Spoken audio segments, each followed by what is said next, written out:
Hello students, welcome in my class. I am Prerna Seth, Assistant Teacher in Government High School, Jayanagar, Shamshabad, Agra. Dear students, today we will study about the topic Types of Sentences in English Grammar.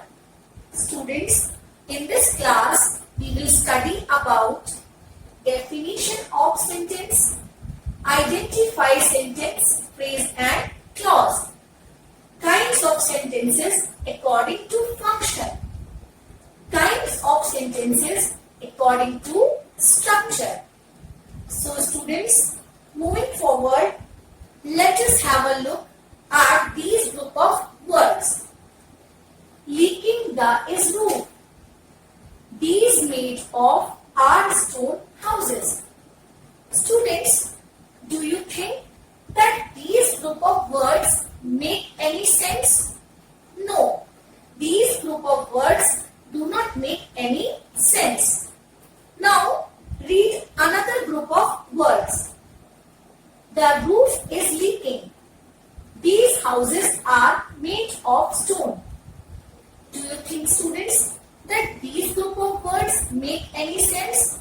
Yes, these group of words make a complete sense. So students, the group of words that make a complete sense is called a sentence.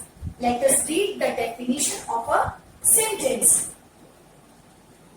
A group of words that makes complete sense is called a sentence. A sentence always begins with a capital letter and ends with a full stop, an exclamation mark or a question mark. It also has a subject and a verb. So students, now it is clear to you that a sentence is a group of words that makes a complete sense. And sentence always starts with a capital letter and end with a full stop or a question mark or an exclamatory mark. Sentence has a subject and a verb. Now, let us read another group of words. A nice story. A gang of thieves. A beautiful dress. Dear students, do you think that these group of words make any sense? Yes, these group of words make a sense but not a complete sense. So we can say a group of words that makes some sense but not complete sense is called a phrase. A phrase does not have a subject or a verb. So students, now you are able to differentiate between a sentence and a phrase. Now let us read another group of words. Because it was raining, but he went there anyway. Before they go to the airport. Students, you see that these group of words make sense but not complete sense, and else has a subject and a verb. So a group of words that makes some sense but not complete sense and else has a subject and a verb is called a clause. So students, to have a better understanding about sentence, phrase and clause, let's have a look at this table. Complete sense. Sentence has complete sense and phrase and clause do not have complete sense. If we talk about some sense, so phrase and clause have some sense and sentence has complete sense. If we talk about subject and verb, so sentence and clause have subject and verb while a phrase does not have a subject and a verb. So students, let us understand with the help of this exercise whether we are able to identify sentence, phrase or clause. So let's start. Flowers bloom in spring. What is this, students? Yes, students, this is a sentence. Why? As this group of words give us a complete sense and it is starting with subject and ending with a full stop. Next is in spring.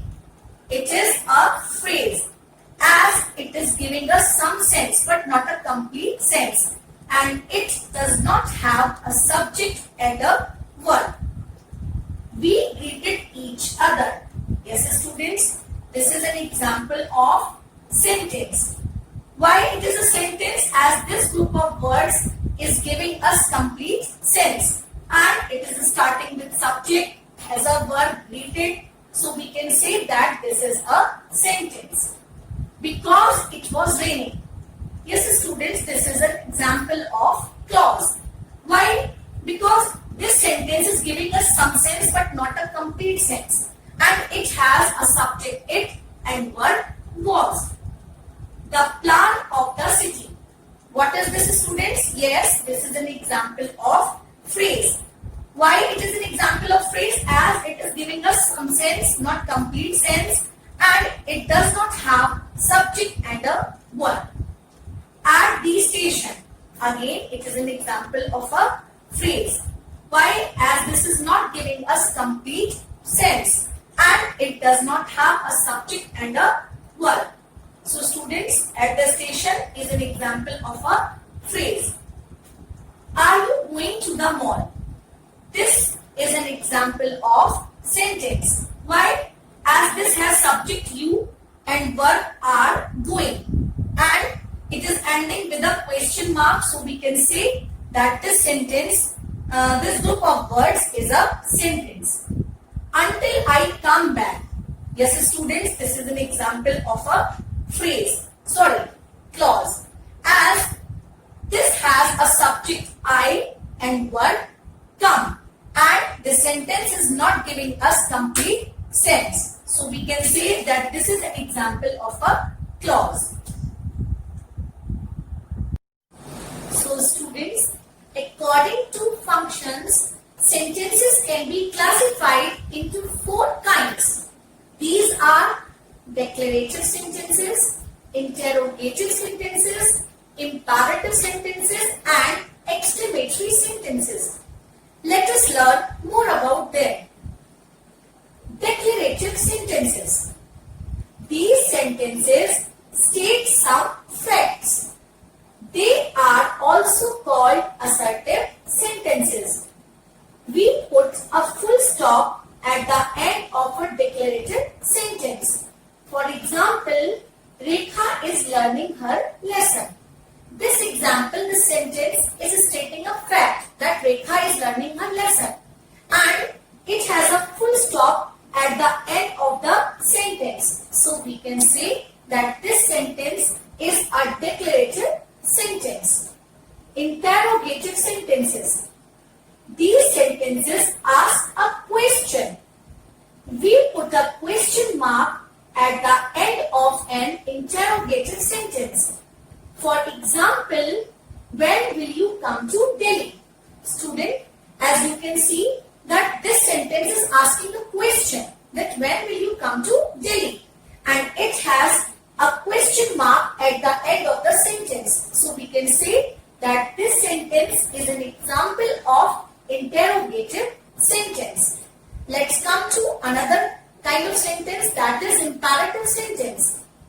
These sentences express a request, a command, or a piece of advice. For example, please make some coffee for me.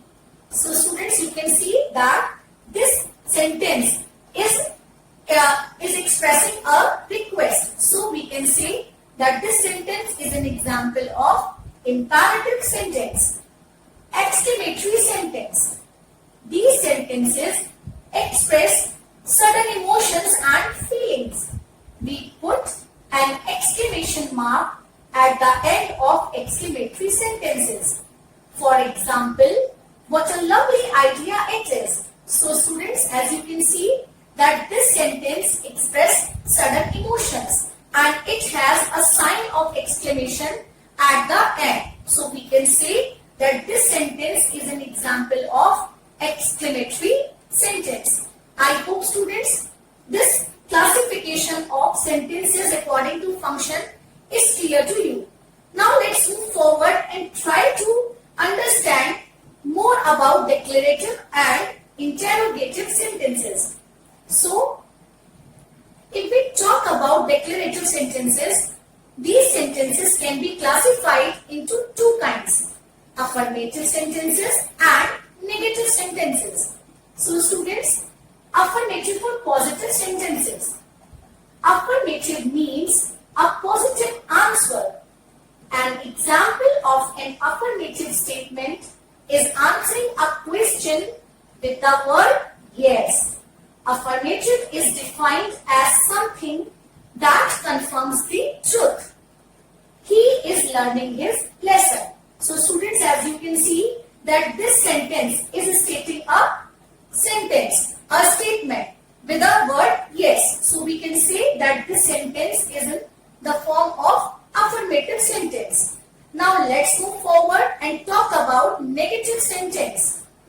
A negative sentence is a sentence that states something that is false and incorrect. In English, we create negative sentences by adding not. For example, he is not learning his lesson. So students, you have seen that we have added not to make this affirmative sentence a negative sentence. Now moving forward, interrogative sentences. Dear students, there can be 4 types of interrogative sentences. They are yes or no questions, WH questions, tag questions, and choice questions. Let's study about yes or no type questions. Yes or no questions are questions that need either a yes or no answer. For example, are you an American? The answer is no, I am not. Do you like ice cream?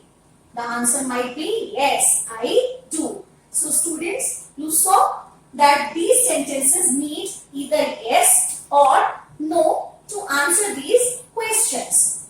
Now come to the next type of questions, and they are WH questions.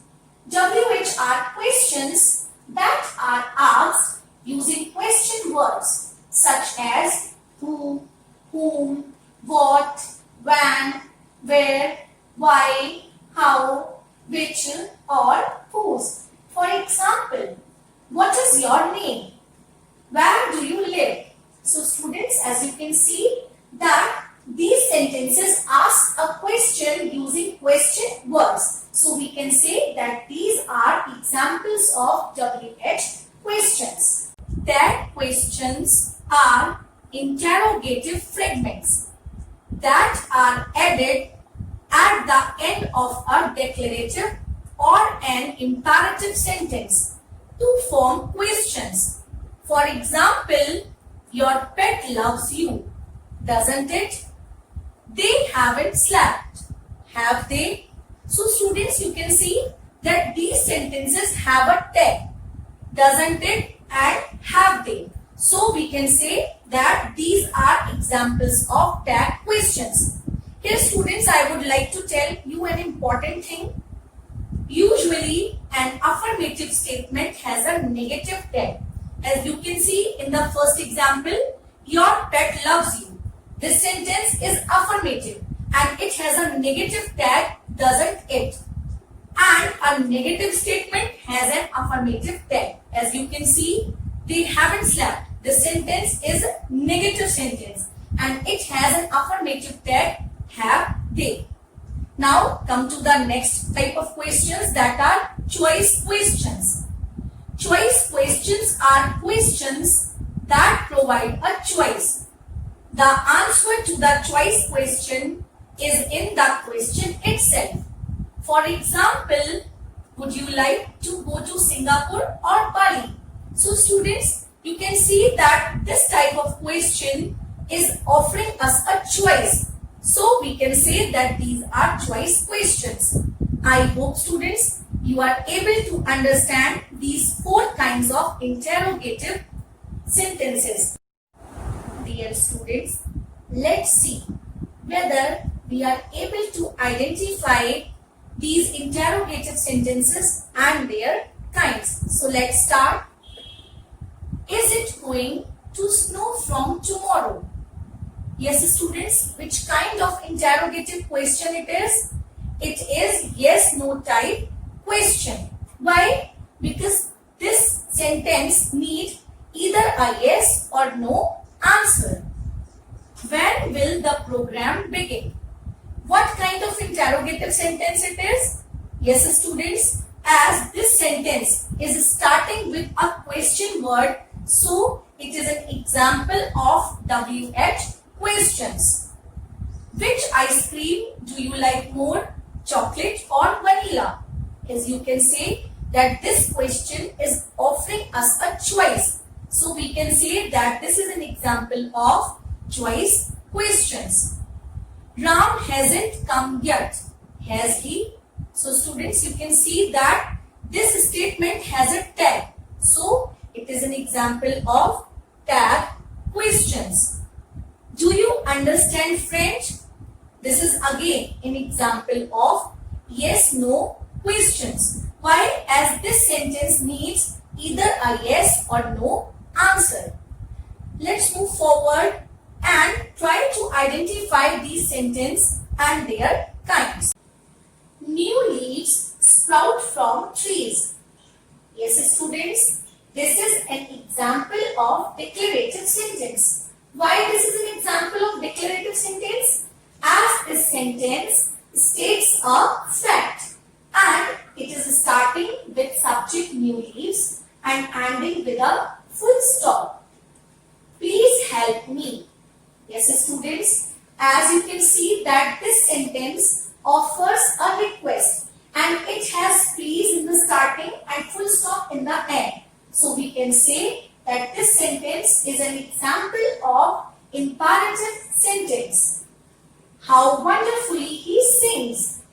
Yes, students, as you can see that this sentence expresses sudden emotions or feelings and it has a sign of exclamation in the end. So we can say that this sentence is an example of exclamatory sentence.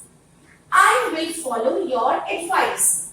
Yes, students, as you can see that this sentence states a fact and it is starting with subject I and ending with a full stop. So we can say that this sentence is an example of declarative sentence. Turn right at the corner of the temple.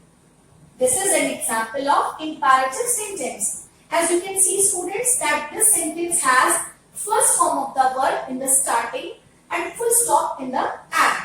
And it offers an order. So we can say that this sentence is an example of imperative sentence. Moving ahead. Hurrah! We have won the match. As you can see that this sentence has hurrah and sign of exclamation. And this expresses sudden emotions or feelings. So we can say that this is an example of exclamatory sentence. What punishment should be given to the thieves? Yes, students, this is an example of an interrogative sentence. Why? As this sentence asks a question. I hope, students, now you are able to understand these 4 kinds of sentences. Dear students, according to structure, sentences can be classified into 3 categories, and these are simple sentence, compound sentence and complex sentence. So let us learn more about them.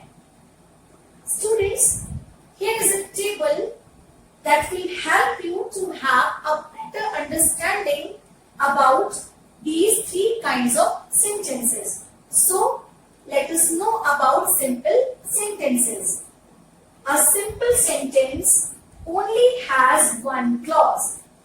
It has subject and a verb and conveys complete sense. For example, I am happy. Students, you can see that this sentence only has one clause and it has a subject I and a verb am. So we can say that this sentence is a type of simple sentence. She is learning to swim. This sentence also has one clause and it has a subject she and verb is. So we can say that this sentence is an example of simple sentence. Let's move ahead and know about compound sentence. A compound sentence has two independent clauses. Students, before we know about the characteristics of compound sentences, I would like to tell you about these two types of clause. Dependent clause and independent clause. What is independent clause? Let us have a look and try to understand this. The part of the sentence that can stand alone and can convey complete sense is called the main or independent clause. So students, that part of sentence that can stand alone and convey complete sense is called independent clause. What is dependent clause? The part of a sentence that is dependent on the first part is called the subordinate or dependent clause. For example, we were about to leave when they came along. In this sentence, the first part, we were about to leave, is an example of independent clause. And when they came along, this is an example of subordinate or dependent clause. Do not go for a swim if it rains. In this sentence, students, do not go for a swim. This is an example of independent clause, and if it rains is an example of dependent clause, as this clause is dependent on the first clause. She worked hard, however, she did not pass the exam. She worked hard is a dependent clause, and however she did not pass the exam is an example of dependent clause. So I hope students, now you are able to understand what is dependent clause and what is independent clause. So let us understand compound sentence. A compound sentence has two independent clauses. The independent clauses are joined by a coordinating conjunction: for, and, nor, but, or, yet, so. For example, I like tea, but she likes coffee. You can see, students, that these two clauses are independent. I like tea, she likes coffee. And it has been joined by a coordinating conjunction, that is but. So this is an example of compound sentence. She was tired, so she went off to sleep. So students, she was tired is an example of independent clause. She went off to sleep is an example of independent clause. And we have joined these two sentences with a coordinating conjunction, that is so. So this is also an example of compound sentence. Let's come to the last type of sentence, that is complex sentence. A complex sentence has an independent clause and a dependent clause. It means these sentences have two clauses. One is dependent and second one is independent. The two clauses are joined by a subordinating conjunction, such as because, that, when, until, or while. For example, she went out for a walk although it was raining. Students, as you can see, that she went out for a walk is an example of independent clause, and although it was raining is an example of dependent clause. So this sentence has two clauses, one is dependent and the other one is independent. So we can say that this is an example of complex sentence. The train left before I reached the station.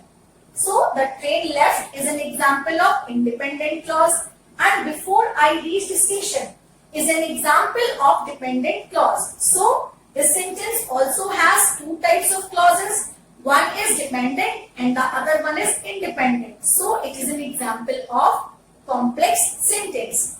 I hope students you are able to understand these three kinds of sentences: simple, compound and complex.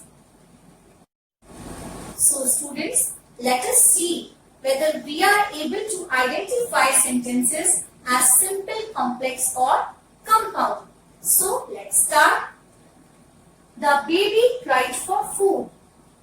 What kind of sentence is this? Yes students, this is a kind of simple sentence. Why? As you can see students, that this sentence has only one clause and it has a subject, the baby, and verb, cried. I saw a girl who had blue eyes. Yes students, this is an example of complex sentence. Why? As you can see that this sentence has two clauses. One is dependent and the other one is independent. I saw a girl. This is main clause or independent clause. Who had blue eyes. Yes students, this is subordinate clause or dependent clause. The earth moves round the sun. This is an example of simple sentence. Why? As the sentence has only one clause and it has a subject, the earth, and verb, moves. He worked hard, so he will succeed.